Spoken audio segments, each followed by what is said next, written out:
This time on Low Boost, we're putting some exhaust on our 1966 Ford Mustang.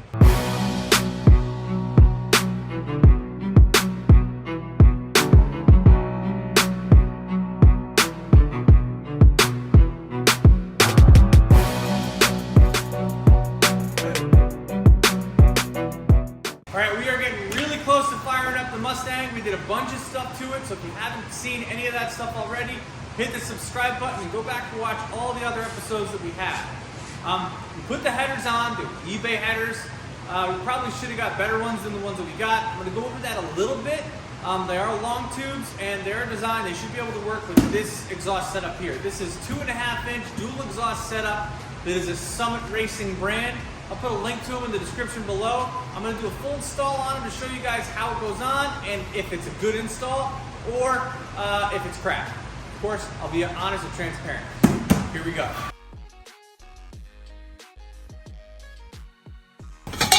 It comes with a whole bunch of different pipes and I'll lay it out now to show you. So these are the couplers the long tubes came with, but they reduced down to 2 inches and we ain't about that life. We want bigger exhaust. 2.5 inch, it's gonna be a little louder, but it's still gonna be muffled nice on the way. So I'm pretty sure this is how it lines up. Haven't even double checked it yet. I'm gonna slide it back. That's how it is. It goes, wraps over the axles, and then I'll make some custom exhaust tips out the back. And so probably not gonna use these, even though they're nice and pretty and stainless like the headers are. This here should slide over and straight onto our actual headers itself, and we put the rest on. But part of the reason we didn't show you guys a video on the header install is I'll tell you when parts are good, I'll tell you when they're bad.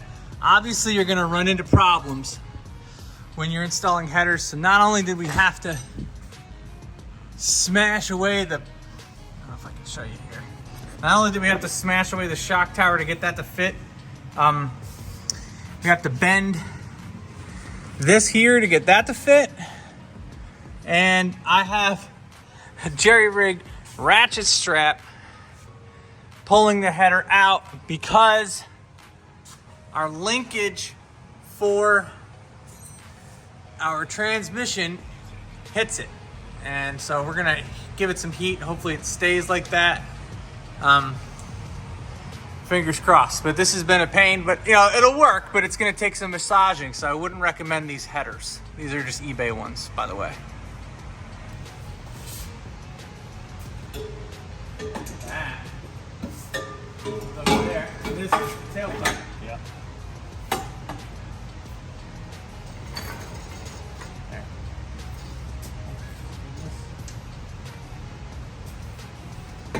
Go look at the diagram. Because that is not.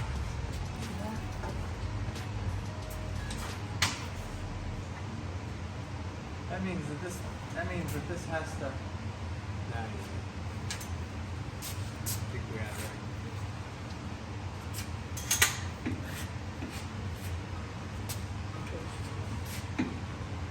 That's how it was. Yeah. So what do you?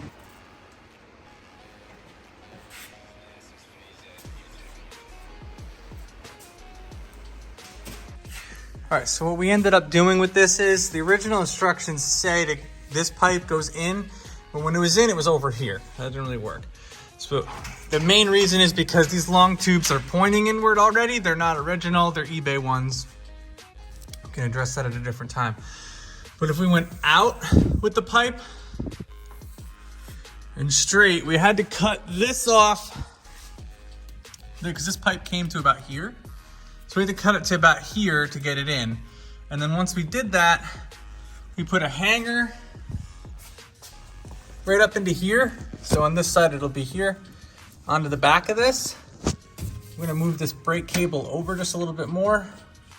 And then it goes down and out the back. And I just have this for mock-up. I'm gonna lower that, I think, one more. So it just sags down a little bit more. We can hold it in to keep it away from the fuel tank. And then that'll be perfect. So, but that's the one side. I still gotta do the other side. I'm gonna do the O2 sensor as well. But that is what the exhaust looks like there.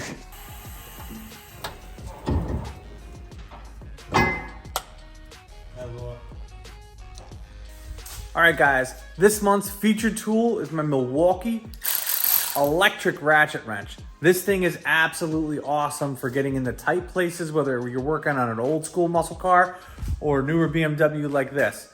These are fantastic. The battery lasts a long time. This thing has been sitting in my garage for a month or two, and it's still holding a great charge, and it's been cold as hell here. So I'm gonna put a link to this in the description below. It's to Amazon. If you click the link and you like it, great. That helps out our channel. If you click the link and you don't end up buying this, and you buy something else on Amazon in the next 24 hours, it helps the channel out too, and every little bit helps. So appreciate it, you guys. Thank you for watching. Now back to the content. Next, we need to actually put in our O2 sensor. So I think I got a good spot right there. I measured it out, and then we're gonna cut and weld it in. I already measured it up. It's gonna just sit up here. I measured out enough space. We're gonna put it on that side. So a little step drill. Drilled out what we needed. And we got the weld on bung and weld it right there. This is just to get it Napa AutoZone. It's a weld on O2 sensor bung.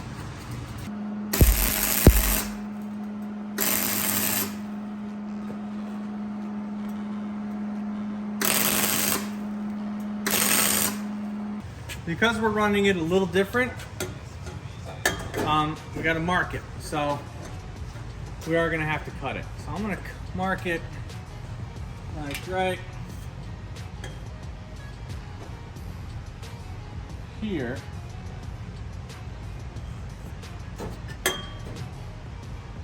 I'll probably have to cut it again, but at least better to take off. Better to take some off than to have to put it back on, because you ain't gonna put it back on. Okay, so the original instructions called for these pipes to bend in, but they came across so much, so it was we were unable to do that. So going out this way worked out fine.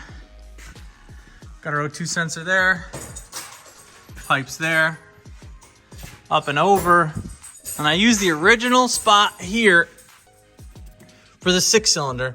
But not on the other side, because the other side didn't have this hole. So I had to put it up back there a little bit further, so it's a little off. But those pipes come right out there like that. And I kind of like the way it looks. So I'm gonna adjust it a little bit so it looks even. But yeah, it looks pretty good. And once everything's on and up tight, we're gonna put the clamps on, and then we'll call it a day. I may wanna move that out a little bit. It doesn't really touch it though. It's really close. Now, I know you want the moment we've all been waiting for, is to hear me fire it up, but the car's not ready to start yet. I got a couple of more things I gotta work out before I actually end up firing it up. And I'll go over some of the things I have to do, but if you guys haven't followed along already, I got a full build series on this thing. It's gonna be a ton of episodes we're doing on it. So I still have to run my lines for the transmission cooler. I gotta fill up the transmission completely. I still have to put the lines in there. I just sorted out the shifter. I'll actually show you guys that in a separate video. And a couple more things, get the linkage there set up, and it should be ready to roll. And then at least try to fire up. I'm hoping that I did everything right. So follow along. Make sure to stay up. Make sure to stay up to date on all the videos. Thank you guys very much for watching, and I'll catch you in the next one.